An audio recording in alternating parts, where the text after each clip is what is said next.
চলুন আজকে আপনাদের সঙ্গে ছানার পরোটা শেয়ার করব, যার জন্য আমি এখানে পেঁয়াজ, কাঁচা লঙ্কা, ধনেপাতা, ক্যাপসিকাম ভালোভাবে কুচিয়ে নিচ্ছি। আপনারা আপনাদের পছন্দ মতন এখানে গাজর বা অন্যান্য সবজিও অ্যাড করতে পারেন।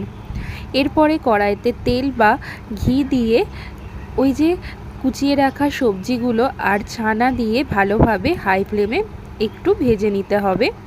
তার মধ্যে লবণ আর মিষ্টিটাও দিতে হবে। তারপরে এখানে আটা মেখে নিয়েছি, অল্প একটু হলুদ, লবণ আর জোয়ান দিয়ে রুটিটাকে প্রথমে বেলে নিয়ে তারপরে একটু ঘি দিয়ে নিয়ে এই রকমভাবে পুরটা চারিদিকে ছড়িয়ে দিতে হবে। তারপর যেমন ইচ্ছাভাবে বেলে নিতে পারেন। আমি এইভাবে পরোটাগুলো চৌকো চৌকো শেপে বেলে নিলাম।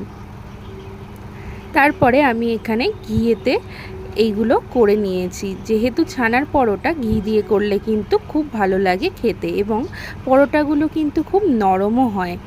প্রথমে সেঁকে নিতে হবে, তারপরে ঘি দিয়ে এইভাবে ভেজে নিতে হবে। কেমন লাগলো রেসিপিটি অবশ্যই জানাবেন এবং বাড়িতে অবশ্যই করবেন। ধন্যবাদ।